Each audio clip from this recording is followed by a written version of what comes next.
Good morning. This is Bill from Auto Europa Naples, and today I have this 1999. This is like a Model T, 1999 Lexus LS400 sedan. And the truth is, it is a lot more than a Model T, but we'll get into that. This one is finished in a very attractive metallic gold color outside. It's gold, but not too gold. The inside is a lovely, beige leather. And this 99 represented the third generation. Well, you can call it the third generation, but the third revision of the original Lexus LS400 sedan. And that original LS was a revolutionary vehicle that really changed luxury cars as everybody knew them at the time. It started in the 1980s. Toyota was drunk off their success as a marketer of, global inexpensive economy cars. They had some nicer stuff, of course, but mostly I just love all the banging. If there's anything I love, it's just construction. I think it's fantastic. Anyway, Toyota, drunk off their success, they obviously have the same GDP as like Sweden, so they decided they were going to make a flagship vehicle, and they dubbed it the F1 project. I think it started in like 1983, and what they did was they started writing checks, and they did not stop writing checks until they had developed the LS400, which was released in 1990.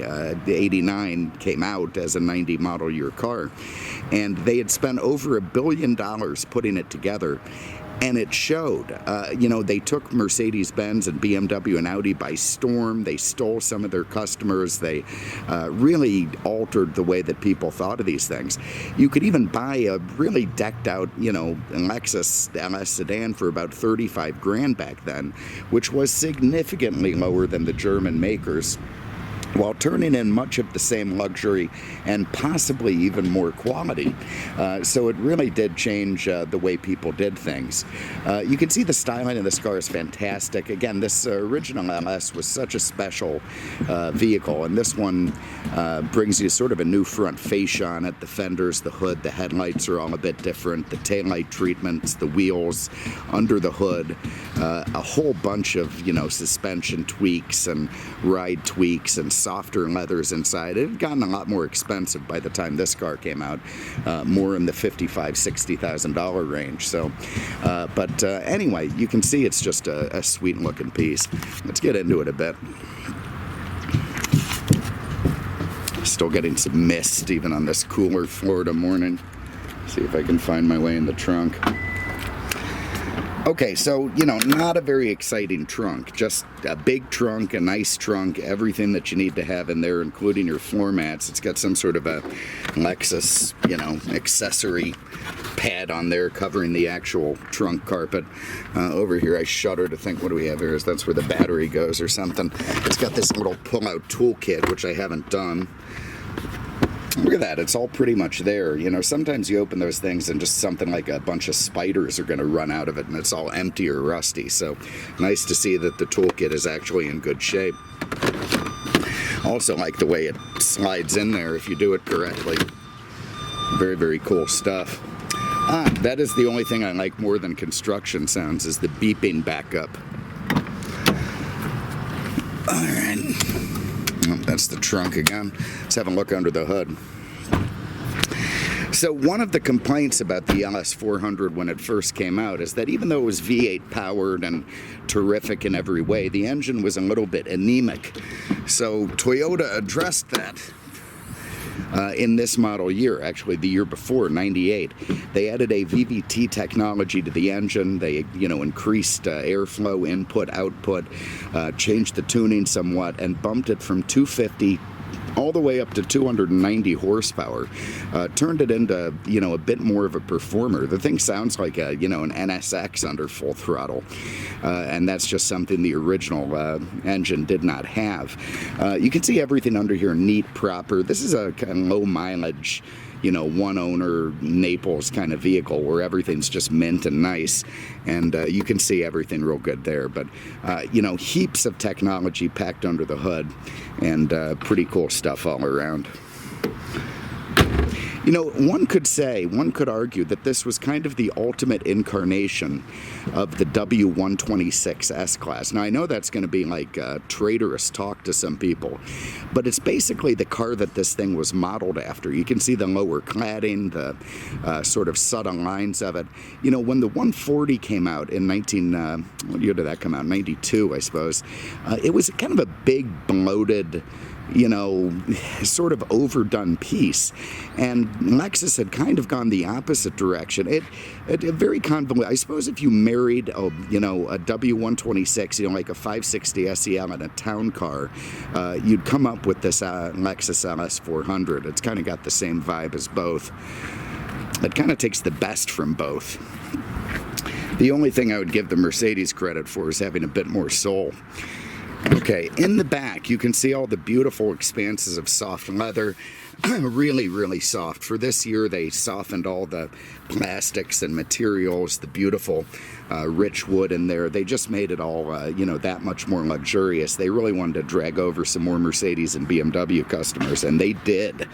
Everything nice and proper. You have these little pull pockets back there. You got rear vents. You know, it's all very much distinctly Toyota. Truly, this could be the same door handle on a, you know, the same year Camry. But, you know, that said, it works. They put a lot of money into developing that door handle so it doesn't ever break.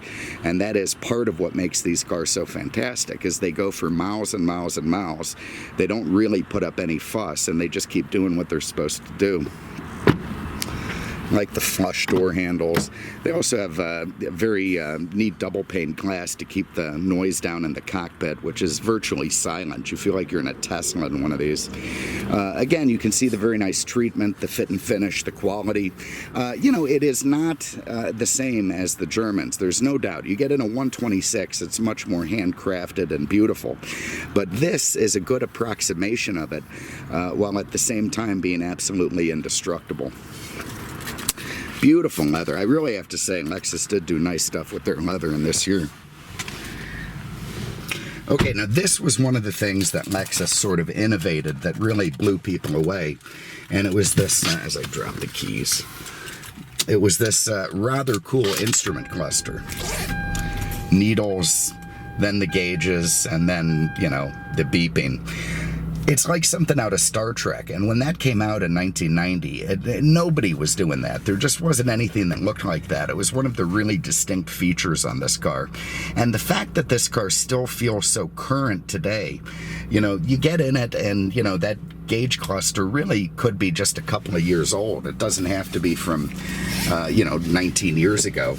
It's a testament to the engineering and quality and innovation that went into this car. So they really did get something for their $1 billion. Anyway, you have your memory controls here. This seatbelt thing, you see that? That's neat. You can electronically control how high the shoulder belt is. You know, Mercedes had it adjustable, but not power. You've got, of course, your power windows here, your mirrors down there, your different trunks and other releases. I don't know what that, look at that little place. I don't know what the hell you put in there. I won't say it. Parking brake release. You've got a very nice wood and leather steering wheel, your stalks for headlights, automatic, of course, your the wipers over on this side. You know, everything laid out nice and proper. Over here in this, you know, nice material for the dash. It feels like expensive plastic, you know, it just feels better than the stuff in the Corolla. But all this beautiful wood inlay. You've got very nice dual side climate control. Down here you've got an AM/FM cassette with CD changer over in the glove box, all done by Nakamichi. It's just a great name in audio, and as a result the car sounds great inside. Again, with the beautiful wood ski slope looking thing, you have a tuck away ashtray, and you know, again, it's still going to keep working. This one added a 5-speed automatic, which really helped this car out a lot. The 4-speed that was in it felt kind of antiquated. You've got a double stage center console there. You got these nifty little cup holders that shoot out, still keep working. Over here you've got your in-dash CD and a little place to put a notepad or something, all very lovely. beneath that, a bigger glove box. You gotta love that. That's very Japanese, the whole double glove box thing. Up here, this electrochromatic mirror that it was, again, sort of innovated by Lexus. You got a power sunroof, nice big giant sucker. And of course, being a Lexus, it's all still working. You know, I mean, I hate to sound that way, like, you know, there's some kind of magical company that builds cars, but such an incredible amount of quality and testing goes into these things that they really last. It does have vehicle skid control, that VSC. What that does is it combines the traction control with the anti-lock brakes. And, you know, the thing, again, in this generation, this third revision of this car really started handling a lot better. And the VSC was a big part of that. With the horsepower and the suspension, you could throw it into the corners. You know, not quite the same way you could with a BMW, Audi, or Mercedes. It didn't invite that kind of driving, but certainly more spirited than the original.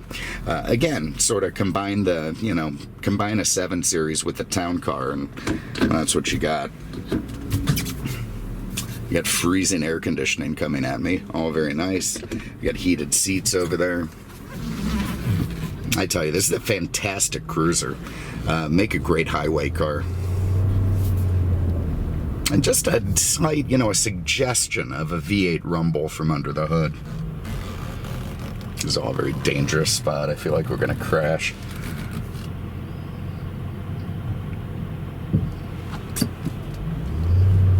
Nice big Porsche truck there. I don't know what they're delivering. Maybe some GT3s. Okay, going down the road, instant torque when you just touch the gas pedal and you got a lot more juice. You immediately know you're not in one of the original versions. See if any of these people are kind and will let it. Probably not. These are nice people. Oh, thank you. You see, the Mini Cooper guy. Many people are generally nicer people than other people. I can't say why. I'm just less stressed. Anyway, what can I tell you while we're sitting here? So, I'm at a loss for words. The debate about these cars, to me, is whether or not they have soul. That's what people question about the Lexus. They say, yeah, okay, great. You know, they do everything they're supposed to do. You know, this LS, which stands for luxury sedan, is a luxury sedan. It's got, you know, V8 power. It's got tuned suspension for, you know, mild performance and maximum comfort. The interior's full of rich expanses of leather. It's all incredibly quality built. It's got, you know, the dual side climate control, the fancy radio with 200 or so watts and plenty of speakers. You know, but when you get in a Mercedes, you can feel the generations of craftsmanship. You can feel, you know, the soul of the car as it lives on through the different generations. Do you get that from this car? I'm going to leave that up to you. I mean, to me, the answer is no, not really. I mean, you know, don't get me wrong. This is a car that I could own and drive and be happy with, but it does not have the soul of the Mercedes-Benz. And by soul, I mean it's just not going to break down in such a way that it costs you a lot of money. It won't strand you on the side of the road. Oh, I'm kidding. Especially the old Benzes were very reliable. All right, let's hammer it. Hear that growl? That's all very different from the original versions. So absolutely lovely. That was what this car needed. So look, this is such an important car. This really is. It's such a epic game changer when it came out. You'd have to put it on the short list of cars that change things. And this, again, being the final revision of that, you know, is a very, very special piece indeed. This is a one-owner car, 72,000 miles, locally owned, maintained, garage kept. You know, it's the one to buy if you're going to buy one. And you won't go wrong with it, you know. You just won't. I mean, it's going to be there for you every day. It's going to comfortably drive from, you know, New York to California with no hiccups.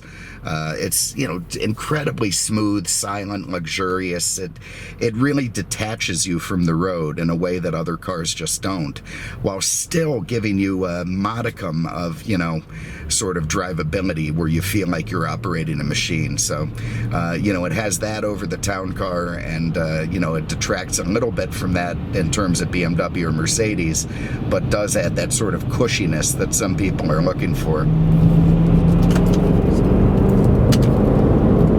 That's very responsive, very nimble for a big car. Anyway, if you have an interest, give us a call, 239-298-8000, on the web at aenaples.com. Thanks so much for having a look. We appreciate it. We'll see you with the next one. Take care.